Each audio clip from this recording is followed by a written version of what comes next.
have the public exit.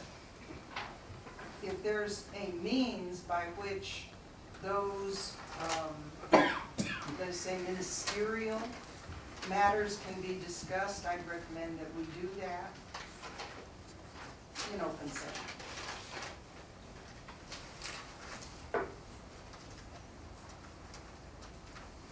Mr. Mayor,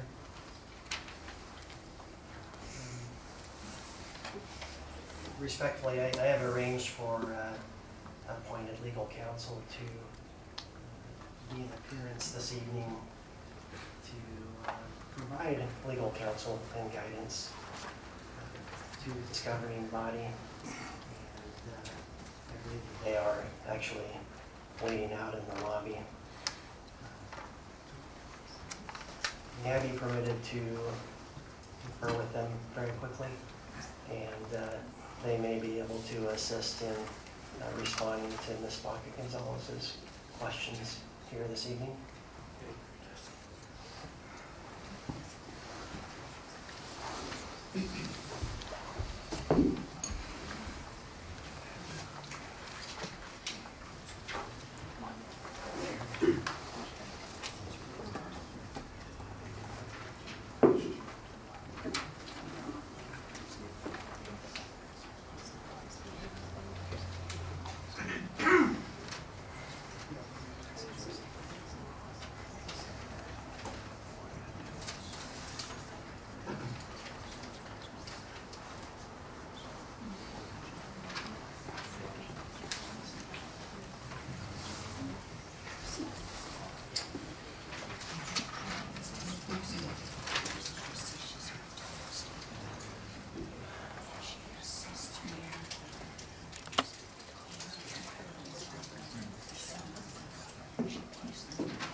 City's behalf to provide guidance in this matter. I'm hopeful that Gonzalez wouldn't mind restating our question, and perhaps we can provide a adequate response. Gentlemen, I apologize for detaining you. I'm hoping that there is a possibility that you can share information publicly that would describe described, certainly don't want to implicate any attorney-client privilege that you might have, but it would seem to be based on the memo we received. Some of the things contemplated were selecting a date for the hearing, affecting the city manager, plus a few other matters that may be interrelated. And I was hoping there might be some information you can share with us without the necessity of an executive session.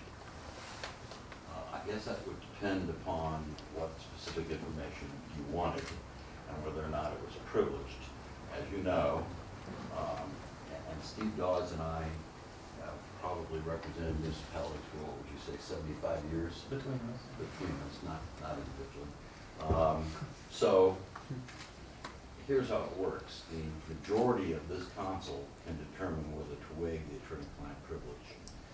If the majority of this council determines that, then your self-insurance pool, which you are a member of the Colorado Intergovernmental Risk Sharing Agency, would then have to agree to waive it because they're paying our fees to provide you with this legal advice.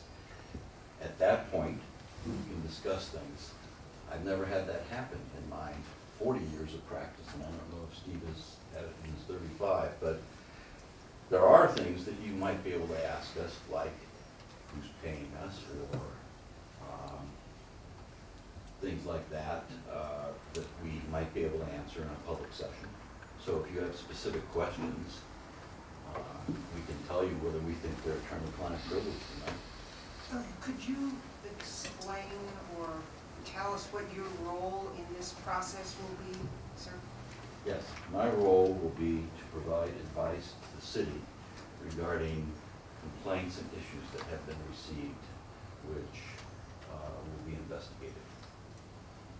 Will you actually be the individual that conducts the investigation? I will not. I retain an investigator who is a former chief of police and 30 years of experience in police work.